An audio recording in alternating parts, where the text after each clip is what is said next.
me parece a mí, la política debe ser transparencia, la política debe ser cambio, la política debe ser pues esa construcción de humanidad y dejar una huella donde realmente a distancia te identifiquen y te admiren por lo que has hecho.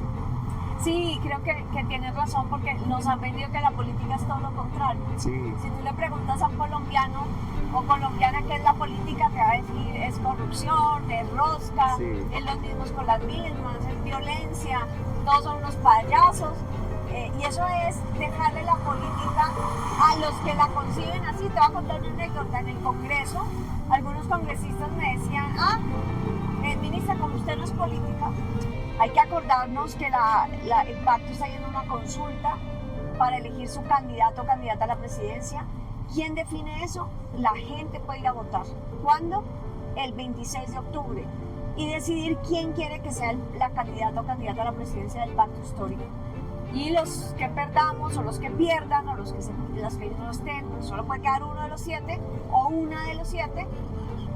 Vamos a ser parte de contribuir De ese equipo. de ese equipo. Ahora, me preocupa es algunos que vienen a querer llevarse la chapa del pacto histórico cuando no son del pacto histórico. Entonces es otra lucha mía.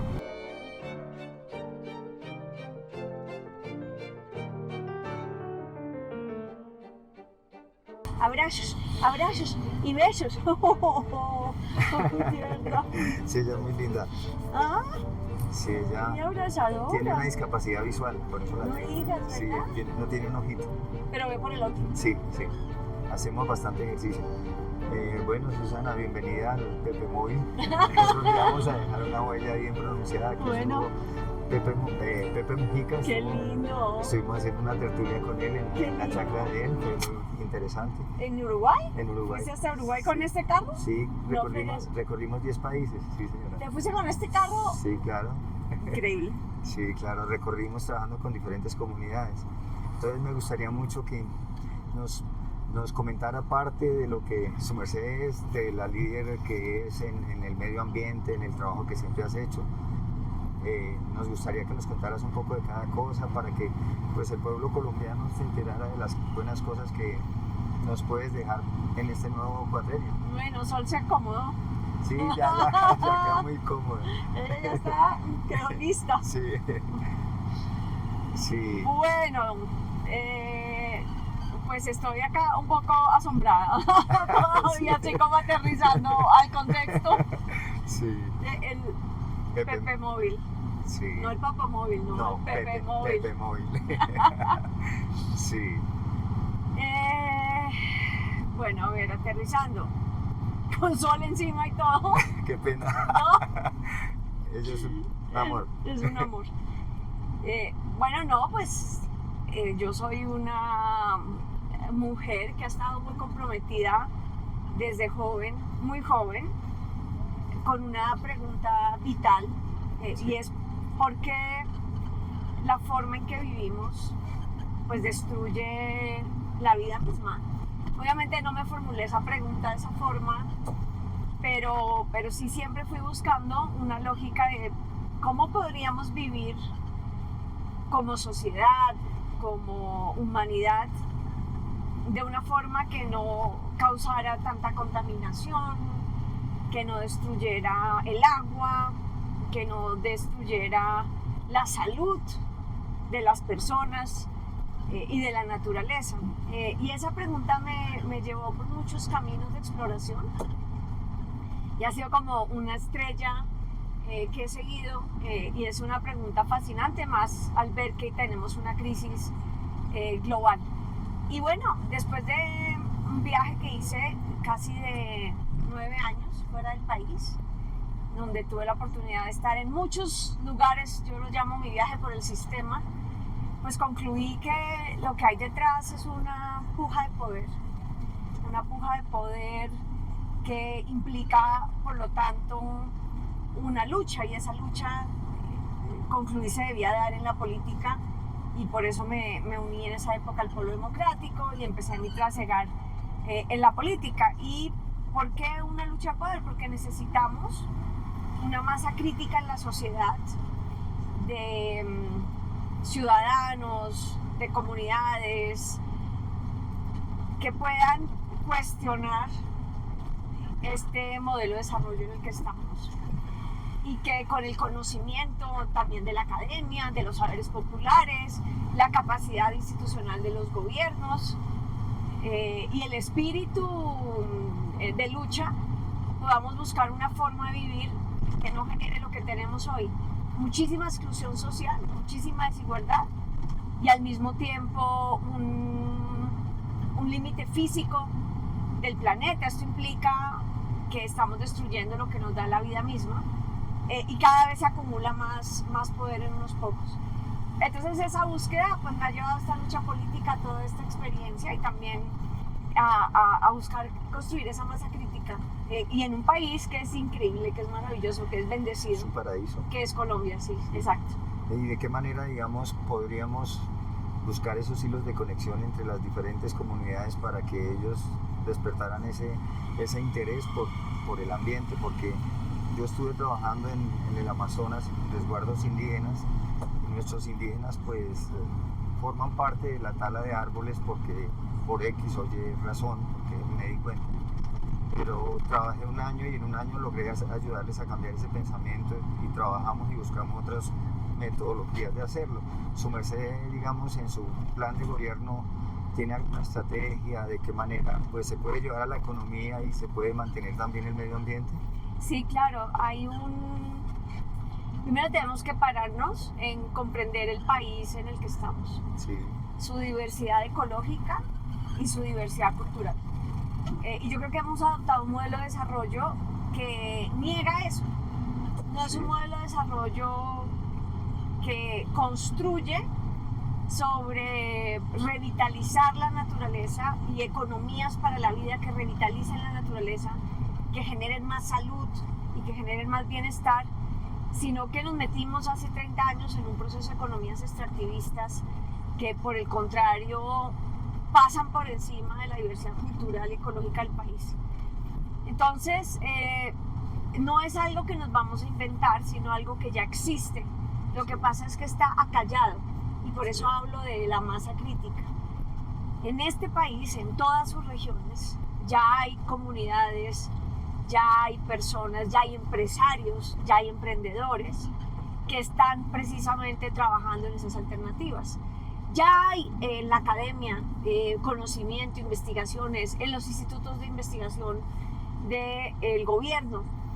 Ya están los modelos de cómo podríamos crear economías para la vida. ¿Cómo las definiríamos?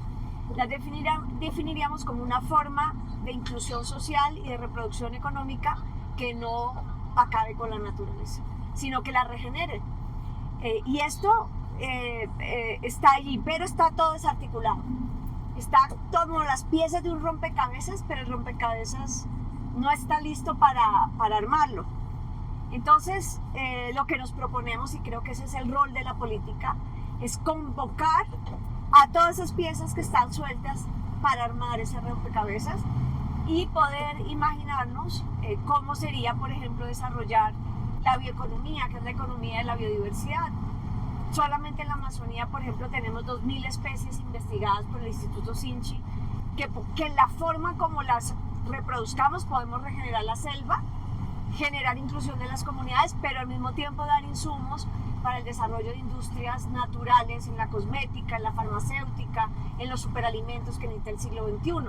Por ejemplo, ¿cómo podemos hacer reforma agraria con los núcleos de reforma agraria, pero trabajando en la agroecología como modelo de producción de alimentos, que es una forma de agricultura que regenera el agua y que además fomenta la biodiversidad? ¿Por qué vamos a, por ejemplo, volver la altillanura un monocultivo de soya para competir en exportaciones con Argentina, cuando podríamos generar una agricultura de mucha diversidad que genere valor agregado y productos que no tenga nadie más en el mercado y que además sean de beneficio para la salud de la humanidad? Por nuestros suelos, ¿verdad? Que protejan los suelos, que protejan el agua, pero que además los productos que salgan de allí sean productos totalmente innovadores y naturales para una sociedad que está enferma por los químicos, por la contaminación, ¿Por qué tenemos tanto cáncer en esta sociedad? ¿Por qué tenemos el problema del microplástico en la sociedad? Digamos, es un paradigma que creemos Colombia está en un lugar muy, muy importante para poderlo desarrollar, pero que necesitamos un liderazgo político que lo ponga como bandera central y que construya esas economías para la vida. Pero además, con algo muy importante que he denominado las seguridades climáticas, la seguridad climática. Aquí la derecha habla de la seguridad, pero realmente el modelo de desarrollo está generando una inseguridad. Sí, total. Porque podemos hacernos ricos en el corto plazo, pero si en el mediano plazo no tenemos agua, pues ¿qué seguridad es esa? Si acabamos con los suelos en la forma como producimos, ¿cómo vamos a tener alimentos? Entonces la soberanía alimentaria, la soberanía del agua, la soberanía energética con energías renovables y la capacidad de generar con esto bienestar y salud, pues son unas seguridades mínimas que el Estado debe trabajar. El agua potable, por ejemplo. Normalmente hoy hay 3 millones de personas que no tienen acceso a agua potable en el país. Pero cuando tenemos sequías, porque tenemos extremos climáticos, llegamos a 13 millones de personas. Y esto solo va a empeorar. Cómo el Estado colombiano con las comunidades se compromete a garantizar agua, inclusive con crisis climática, permanentemente y acceso para todos. Eso me parece que es un objetivo fundamental del Estado para pues, poder tener una sociedad en el futuro de bienestar, pues que tenga bienestar. Ese es el trabajo que queremos hacer y que estamos, entonces aprovecho para convocarlos a todos, los que ya tienen el corazón verde, los que ya creen que hay un camino diferente, que nos da más bienestar, más salud, más felicidad, más incluso, porque ¿cómo podemos ser felices viendo a nuestro prójimo en la calle, viendo 14 millones de colombianos en inseguridad alimentaria? ¿Cómo podemos sentirnos plenos como sociedad y después decimos por qué tenemos problemas de violencia? No, yo creo que hay otra forma y que Colombia puede ser pionera en el mundo de construir ese camino. ¿Y de qué manera podríamos avanzar más en la tecnología en Colombia? Porque en eso estamos muy colgados en muchísimas cosas, porque muchos quisiéramos estudiar, prepararnos, pero no hay las fuentes para hacerlo, ni la tecnología. ¿Por qué no se ha invertido tanto? O se habrá invertido, pero no hemos avanzado demasiado en eso. Sí, hay un rezago, pero es un rezago relativo. Yo creo que pasa por empezar a pensarse también el sistema educativo desde una lógica de una sociedad biocultural, una sociedad de la diversidad cultural y de la diversidad ecológica, que amplifique la capacidad de esos saberes que hay en la sociedad, que no son solamente saberes académicos, que son saberes populares, que son saberes culturales, para poder trabajar en territorios los modelos de transformación con inclusión de la gente, tenga educación o no. La inclusión no debe estar dada solamente por tu capacidad de producción en la economía. Y también es porque toda persona en esta sociedad vale por estar acá y puede aportar si generamos las condiciones. Y eso cambia mucho el paradigma de la sociedad en la que estamos, una sociedad competitiva, una sociedad del que más pueda, el que más tenga, pues puede salir adelante, pero no una sociedad de la solidaridad. Y entonces cuando hablamos de la tecnología, fíjate que tenemos otras piezas del rompecabezas sueltas, y es tantos colombianos en el exterior, en posiciones de liderazgo, en los mejores centros de innovación, científicos, académicos, instituciones internacionales. Yo que tuve oportunidad estando en el Ministerio de Ambiente, de conocer mucho la institucionalidad internacional, me di cuenta que en todas partes hay un colombiano liderando. ¿Cómo está esa colombianidad conectada con el país? Y además, colombianos y colombianas que quieren aportar, pero que no generamos el campo estratégico. Yo creo que esta transformación de las economías para la vida, esta transformación de una sociedad que garantiza la seguridad climática y esta transformación de una sociedad que valora que absolutamente todo colombiano o colombiana puede aportar al bienestar de su sociedad y ser reconocido por esto, ahí creo que hay una clave y que en términos de ciencia y tecnología, trayendo ese conocimiento que hay en la academia, hay grupos de investigación en el sistema de investigación del país impresionantes, pero no se conectan a la transformación social y territorial. Ese es el rol del Estado, crear ese campo estratégico para que todo ese conocimiento se pueda conectar. Entonces, sí, si bien nos falta mucho avanzar, pero yo creo que nuestra diversidad cultural y ecológica es una fuente infinita de saber y de conocimiento. Y que deberíamos empezar primero por aprovechar el conocimiento que ya generamos en propósitos estratégicos del país y que definitivamente hoy está totalmente fragmentado y desperdigado sin que lo canalicemos para mostrar avances sociales, económicos y bienestar en la sociedad colombiana. Así la memoria, como es bien recordada, es nuestro presente y el futuro, y ha sido un poco violenta, pero de ahí tenemos que partir y ver de qué manera encontramos hilos en todos los niveles socioeconómicos, pues para conectarnos. Quien tiene recursos no debe ser odiado, lo contrario, ese que tiene recursos, me imagino, que debe unirse con los que no tienen, encontrar esos hilos, conectarlos y empezar a tejer para llegar a una economía sólida y para que protejamos nuestro planeta.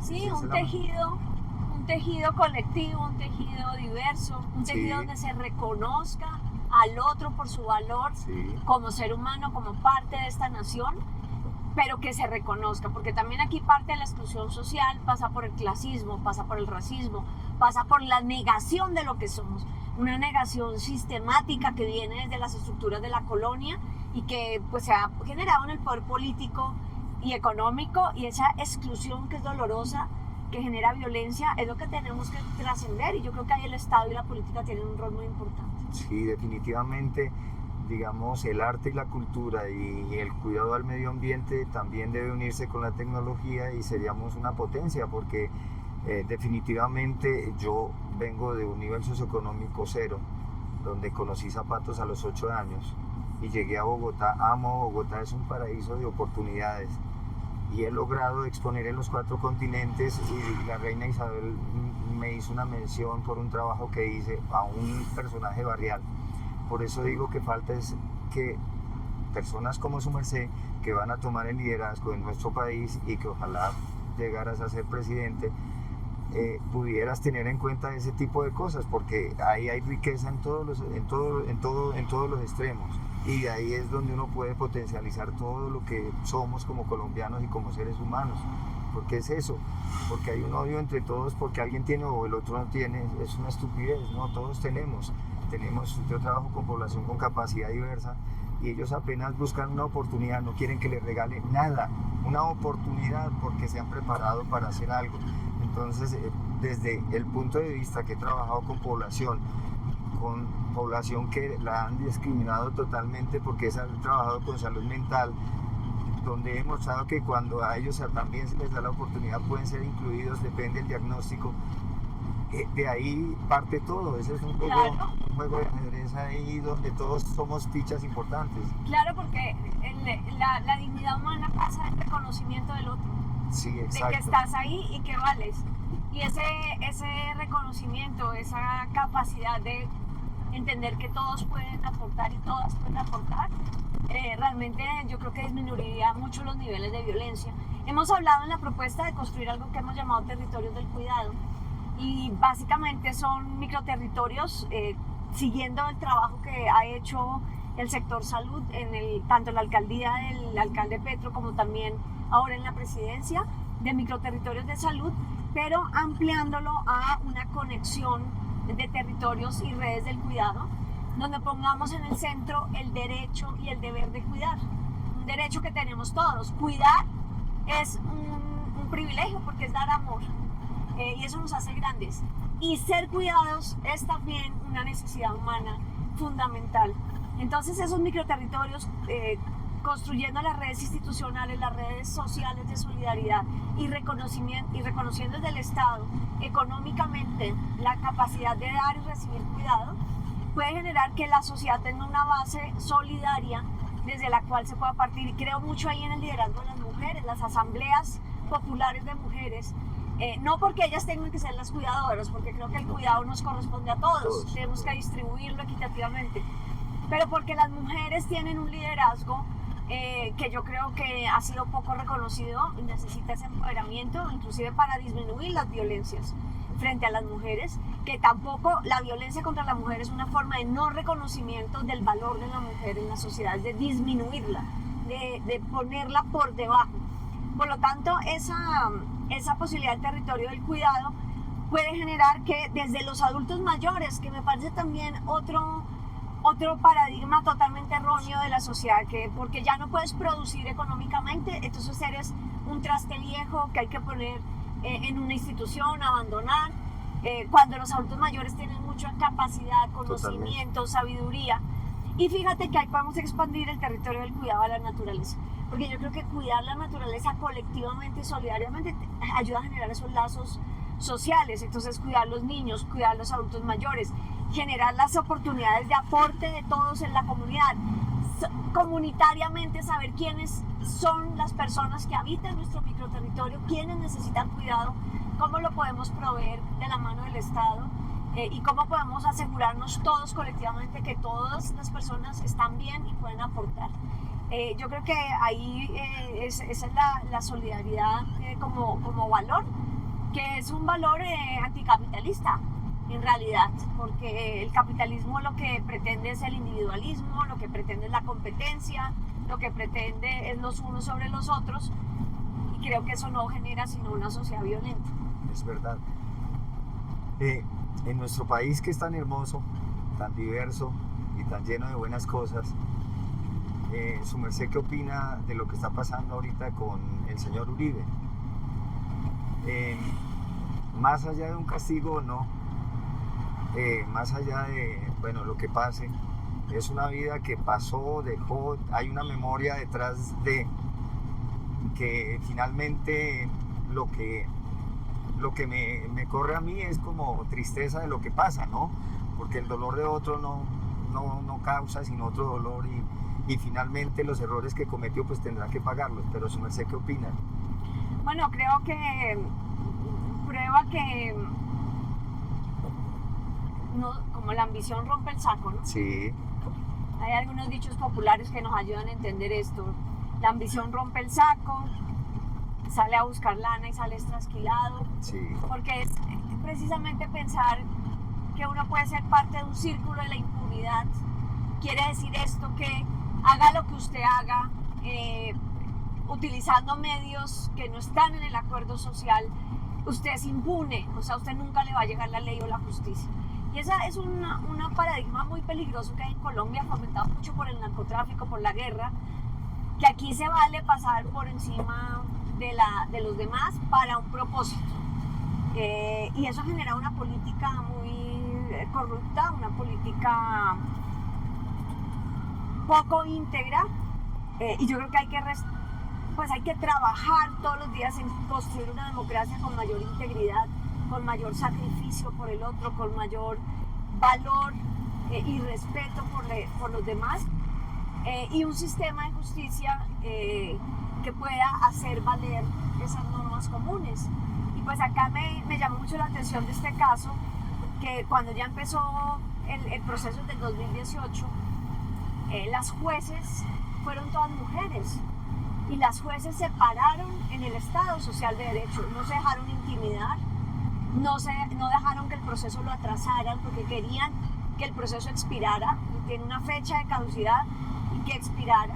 Y esas mujeres juezas, valientemente, porque no se estaban enfrentando a cualquier cosa, es un poder del círculo de la impunidad, quiere decir que te puede hacer daño y no pasa nada. Sí. Entonces la gente que crea eso, los círculos de impunidad crean miedo, y el miedo crea inacción, y por eso ellos reinan. Yo creo que en la política hay que transformar y abrir eso, y este caso pone luz a eso y hace que estas juezas valientes pues hayan avanzado en generar justicia. Se mirará ya en la segunda instancia qué va a pasar, pero también una oportunidad, como lo dice el senador Iván Cepeda, que si el ex senador, expresidente Uribe es hallado culpable en segunda instancia, se mantiene el fallo, es una oportunidad para que busque beneficios a cambio de verdad.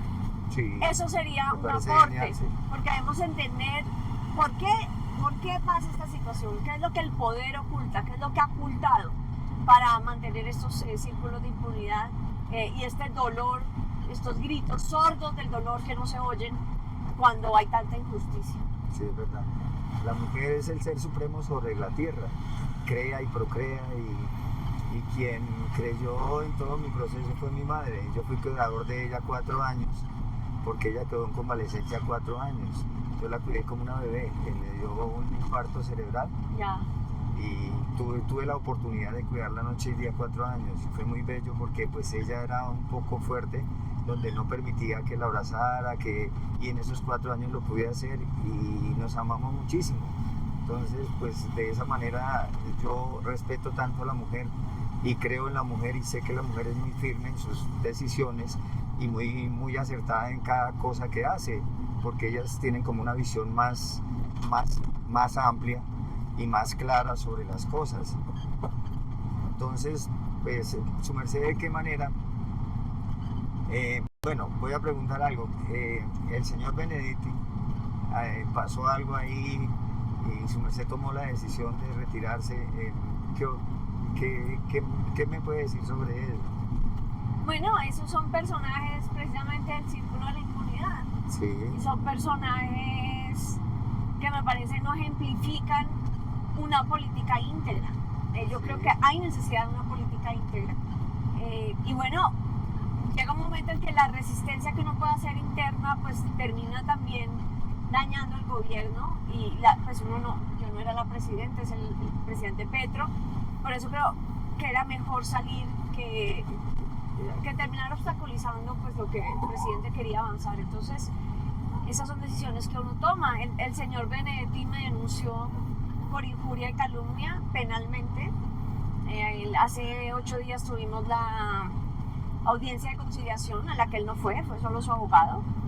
Yo sí fui, obviamente, y pues no voy a conciliar porque no pueden utilizar la intimidación, agotar el sistema de justicia para callar una discusión política sobre la integridad en la política. Eso sí que es el peor. Parte de las razones por las que estoy acá de precandidata en el Pacto Histórico es para que el proyecto progresista no renuncie a transformar la política y no termine sometiéndose a las reglas de la política como se ha hecho en Colombia, sino que siga buscando la transformación de las prácticas de la política. Y yo pues tengo un compromiso personal fuerte con eso y por eso puse mi nombre en la consulta para abrir ese debate también al interior y al exterior del Pacto Histórico, porque creo que la integridad y la posibilidad de hacer política desde otras formas y no entrando a esos círculos de impunidad es fundamental. Sí, es maravilloso. Quería preguntarle algo. Los artistas, los culturales, los ambientalistas, si su merced llega a ser presidente, ¿cuál sería el plan de trabajo con ellos? ¿De qué manera los activaría y nos activaríamos en los espacios? Es que me parece que un gobierno como el que estoy proponiendo pone la agenda ambiental y cultural no como agendas específicas, sino como las agendas centrales de la transformación. Y por eso hablamos de la biocultura, de la cultura de la vida. ¿Cómo generamos una cultura de la vida? Y ahí es muy importante poder traer al frente a los sabedores culturales del país, sí, a los sabedores territoriales, los sabedores que hay desde el barrio popular de las ciudades hasta los pueblos indígenas, para que ellos sean agentes fundamentales de la transformación en un trabajo muy importante que es ayudarle a la política y al gobierno a cambiar la mirada sobre el desarrollo. Así que debemos crear conjuntamente, invito a todo el sector cultural y a los ambientalistas, a los ecologistas, a que pensemos cómo podríamos fomentar eso desde la política y desde el gobierno. Un cambio de la mirada, el arte, la cultura, la sabiduría popular, la ecología, que es una forma de mirar desde la naturaleza y no desde el ser humano, son ventanas que nos permiten ese cambio de mirada, porque no hay transformación social, no hay transformación económica sin esa transformación cultural. Y por eso allí esa potencia cultural del país hay que activar. Me he dado cuenta a raíz de todos estos años trabajando con comunidades, como 30 años trabajando con comunidades, que nosotros solos no podemos avanzar. Por eso hay que tener en cuenta mucho la industria. La industria es muy importante porque ellos mueven ciertas economía y esa economía puede encontrar ese hilo para poder mover lo que hace lo cultural, el resto de cosas. Entonces los empresarios juegan un papel muy importante. Dentro de su plan de gobierno, ¿de qué manera su merced piensa tejer ese enlace?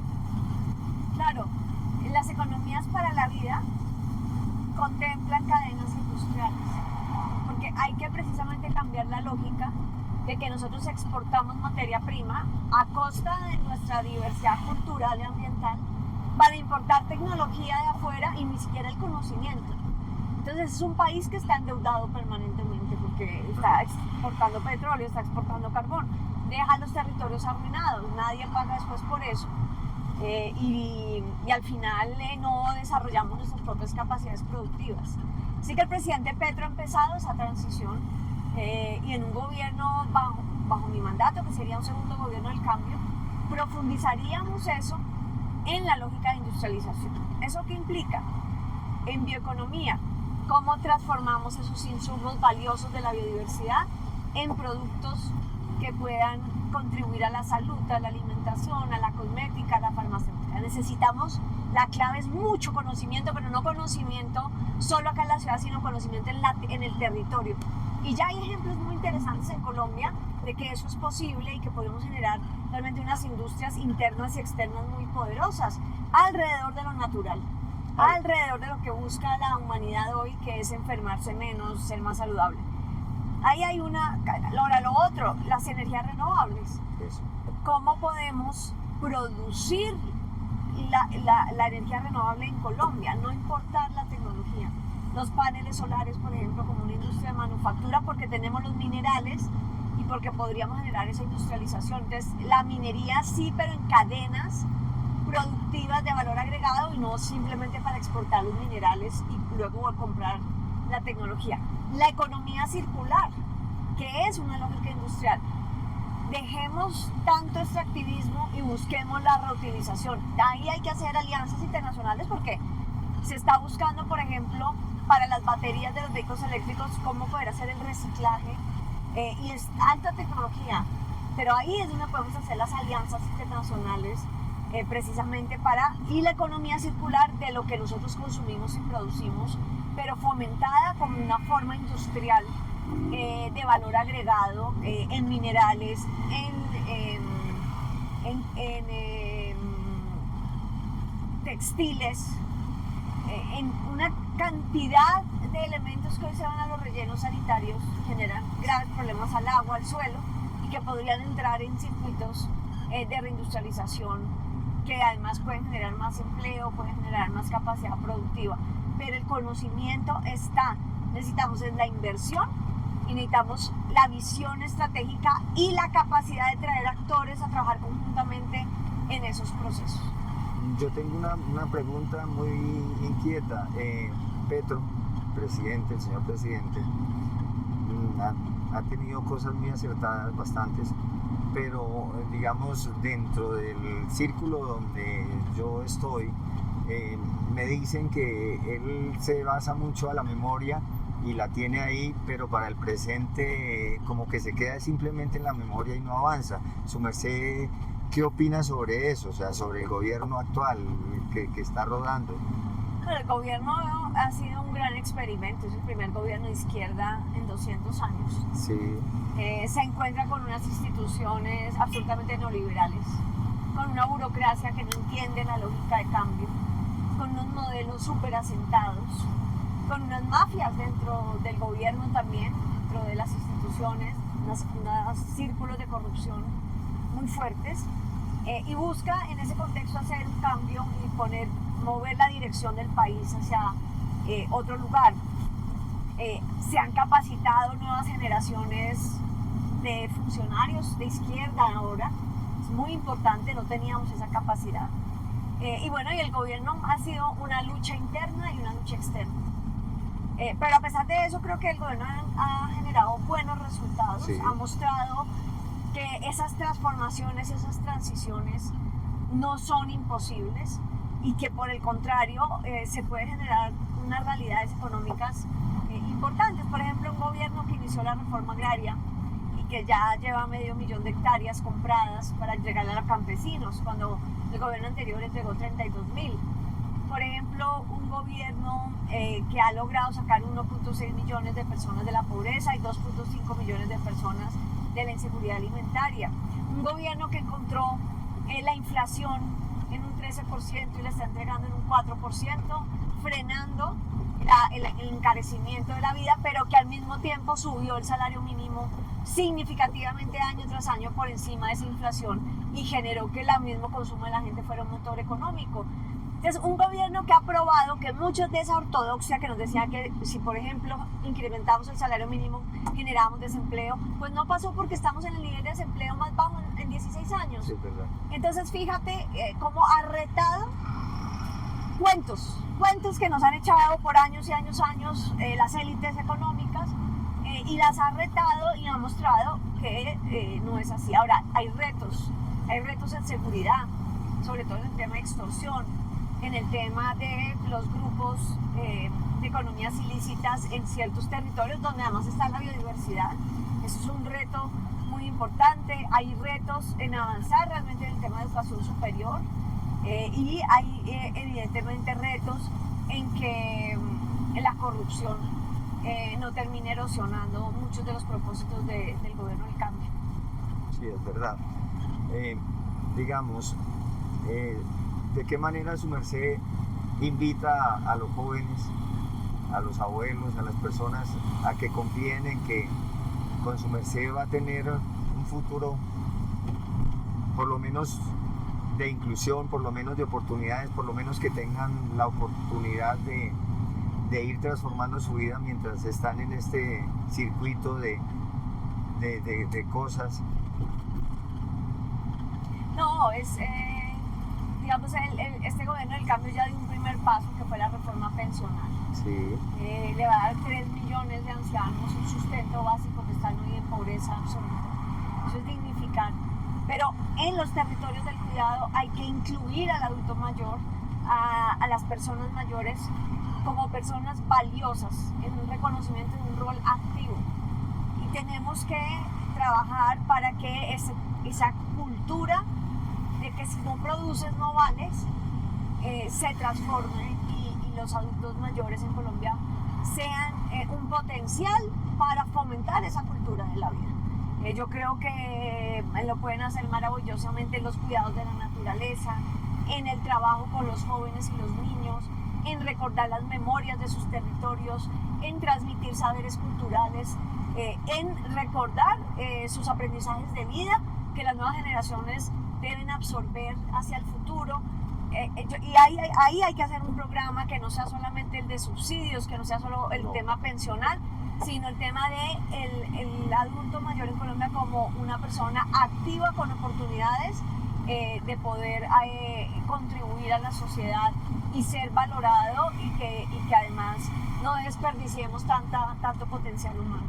¿De qué manera su merced buscaría esos semilleros que, como al comienzo iniciamos la charla, que están en otros países aportando? ¿De qué manera esos semilleros podrían volverse aquí multiplicadores de esa tecnología y de las necesidades que tenemos como pueblo colombiano? Yo creo que los territorios del cuidado son un esquema que permite que se identifiquen los adultos mayores en un territorio, se pueda entender cuáles son sus condiciones, se pueda brindar cuidado, pero también se ofrezcan las oportunidades de contribución, porque es en la comunidad concreta, no es en un programa general, es en la comunidad concreta donde podemos colectivamente generar ese cambio cultural. Y ahí los gestores culturales son importantísimos para la recuperación de la memoria, para la actividad social y cultural, y el Estado puede generar presupuestos participativos de los territorios del cuidado para esas acciones. Entonces fíjate que se pueden hacer unos circuitos en red social e institucional que aborden realmente el bienestar y la inclusión. En la inclusión no solamente económica, sino la inclusión como seres humanos. Entonces creo que ahí tenemos una gran oportunidad, más en un país que va en vías del envejecimiento, sí, porque no, es un país que ya su pirámide demográfica está cambiando. Y, por ejemplo, mi generación, cuando en unos 20 años vamos a ser más adultos mayores que jóvenes en el país y tenemos que crear las condiciones también para esa transformación social que se va a dar en Colombia. Sí, digamos... Fíjate, para contarte una anécdota, que estuve en la quebrada de la Chiguaza, allá entre San Cristóbal, Rafael Uribe, y se hizo ese día una olla comunitaria, un desayuno comunitario donde se invitó a adultos mayores de la localidad a trabajar sobre el cuidado de la naturaleza alrededor de la quebrada, y ellos nos contaban las historias de sentirse muy agradecidos de estar siendo incluidos, de contar, un señor nos contó cómo eran las asociaciones de vivienda que construyeron los barrios, que es un modelo que queremos fomentar y profundizar para volver a darle un papel a la gente, porque es que ahí hay otro concepto que quiero que quede muy claro en esta entrevista. Todo este trabajo de cuidado de la vida lo queremos fomentar con el poder popular, no la participación ciudadana solamente, el poder popular, que es el poder de incidencia y decisión, un poder social que transforma. Y ahí vimos, ellos nos contaron cómo, por ejemplo, el poder popular construyó la vivienda en los barrios populares de Bogotá, y cómo esa vivienda era mucho más adecuada que las cajas de fósforos de edificios de la densificación que se están haciendo para las necesidades específicas de la familia. ¿Cómo va a ser la vivienda del adulto mayor? ¿Cómo van a ser las viviendas del cuidado de una sociedad que envejece? ¿Cómo podemos hacerlo sosteniblemente? Yo creo que hay unos saberes sociales de la industria también que podemos trabajar. Y entonces fue muy bonito ese día escuchar esas historias, que ese señor, conocí a otro señor de 72 años que anda en su moto por toda Colombia. Nos cuenta historias, cómo esa persona no tiene un rol que jugar en la sociedad del cuidado. Sí, es verdad. Digamos, en las zonas barriales donde hay tanta necesidad y donde se construyó comunitariamente, ese fue lo más importante para crecer y para hacerse visibles.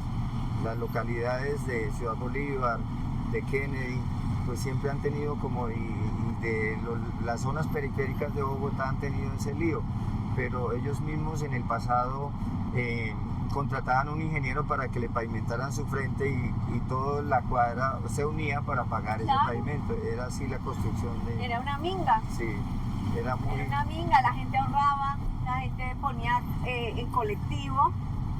Sol es pesadita. El sol, sí. Sol se va acomodando. Sí, ella sí. Qué bella.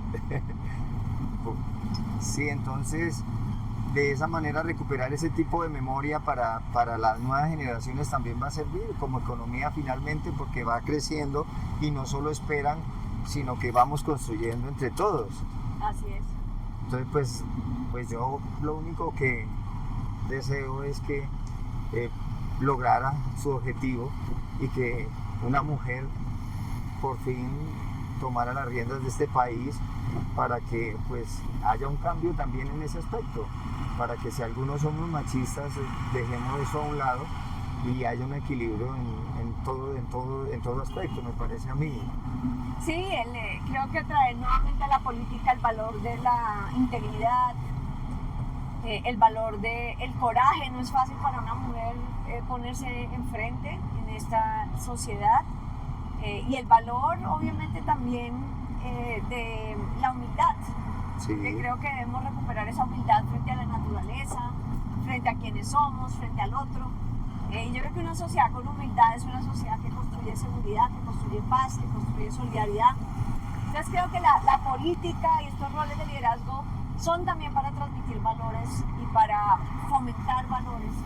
Y bueno, estamos en esa perspectiva, lograr un segundo gobierno del cambio, lograr que ese proyecto colectivo tenga ese valor de la integridad, tenga ese valor social, tenga ese valor de la humildad y sobre todo de una ética pública, que es la ética de lo común, la ética de los todos y todas. Así que pues agradecerte también por este espacio aquí en el Pepe Móvil. Qué lindo este homenaje al gran Pepe Mujica, que precisamente es un ejemplo de la humildad en la política, es un ejemplo de la integridad en la política, es un ejemplo del coraje, es un ejemplo de la persistencia, ¿no? De toda la vida, y eso es lo que queremos podemos construir, que además, fíjate, son también en general los valores del pueblo colombiano, pero muy vilipendiados por una clase política que es todo lo contrario, y que no podemos dejarle la política a ellos, hay que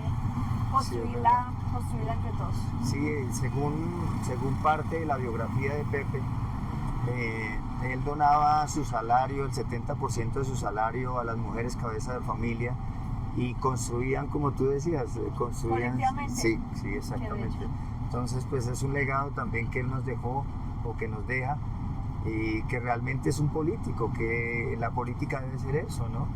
Me parece a mí, la política debe ser transparencia, la política debe ser cambio, la política debe ser pues esa construcción de humanidad y dejar una huella donde realmente a distancia te identifiquen y te admiren por lo que has hecho. Sí, creo que tienes razón, porque nos han vendido que la política es todo lo contrario. Sí. Si tú le preguntas a un colombiano o colombiana qué es la política, te va a decir es corrupción, es rosca, Sí. es los mismos con las mismas, es violencia, todos son unos payasos. Y eso es dejarle la política a los que la conciben así. Te voy a contar una anécdota. En el Congreso, algunos congresistas me decían, ministra, como usted no es política. Y yo decía, ¿cómo es que no hay política? Entonces ahí entendemos que hay una visión totalmente diferente de qué es el político. Exacto. Y el político no es para el beneficio personal, para rosca, para coger lo público, lo que es de todos y volverlo privado. La política es lo común, es la comunidad, la comunidad. Sí, trabajar por una comunidad, hacer transformaciones. Lo público, Sí. lo de todos y todas. Sí. Y de esa manera pues construye un buen país en equipo, Claro. porque Pepe Mojica no necesitaba guardaespaldas, él andaba en su carro Volkswagen y el muro de protección era su carro y su chacra, y trabajó y sacó adelante su filosofía, sus acciones, y cada discurso que él tenía era una acción digna de admirar. Entonces es maravilloso pues contar de pronto con esos personajes y ojalá dentro de su ser tengas ese espíritu de política transparente, que la política no debe, cada cosa que uno hace es un acto político finalmente, cuando lo hacen en grupo son actos políticos y sería genial. A mí me encantaría que tomara las riendas de este país una mujer, sería genial, sería maravilloso. Que ahora creo que hay una presidenta en México, no sé, Sí. y está dando mucho de qué hablar y de admirar. Claro, una mujer de una gran trayectoria política, pero también hay una elección. No es solo ella, es que hay un movimiento político desde las bases que se organizó, que generó poder popular, que generó visión estratégica, que mostró que el pueblo mexicano se pudo organizar para derrotar esas élites neoliberales. Y eso es lo que implica también el pacto histórico como proyecto colectivo. No se trata de decir, yo soy la presidenta, yo soy la candidata. No, es la construcción de un proceso colectivo del poder popular en donde busco contribuir a ese gran torrente colectivo una visión desde la cultura de la vida, desde la biocultura, desde la ecología, desde la cultura y desde las potencialidades que tiene el país. Y esperamos que precisamente sea el proyecto colectivo el que gane, y pues lo que estamos haciendo es más una contribución que una lógica de soy yo la superpoderosa. A mí eso me cuesta en la política, porque creo que la gente sí necesitamos liderazgos, pero necesitamos muchos liderazgos. Y un buen equipo, ¿sí, verdad? Muy buenos equipos, muchos liderazgos y un proceso político organizado que encarne los valores de lo que queremos ver como sociedad. Y eso es difícil porque es una práctica constante y disciplinada de ejercer la integridad, de ejercer el coraje, de ejercer la humildad permanentemente, que es muy fácil entrar a la lógica del poder, la lógica del ego, la lógica de ponerse por encima de los demás, la lógica de la trampa, la lógica del abuso de poder, y esto entonces nos corresponde trabajarlo todos juntos y juntas. Su merced está, digamos, de pre-candidata, pero hay dos precandidatos más, ¿verdad? No, somos 7. ¿7? Carajo. Son bastantes. Son muchos. Sí. Sí. Somos Bueno. 7 hasta ahora y pueden haber más. ¿Sí? Sí. Y bueno, y ahí cada uno desde su visión está dando a conocer su plan de trabajo y de esa manera llegar a un personaje central para poder... Sí. Sí, a mí me parece que todos y todas tienen sus atributos, sus aportes. Entonces la idea es que seamos riachuelos que luego formemos un gran torrente. Y eso pues implica que también hay un trabajo colectivo, e inclusive en la campaña entre precandidatos. Hay que acordarnos que el pacto está yendo a una consulta para elegir su candidato o candidata a la presidencia. ¿Quién define eso? La gente puede ir a votar. ¿Cuándo? El 26 de octubre. Y decidir quién quiere que sea la candidata o candidata a la presidencia del pacto histórico.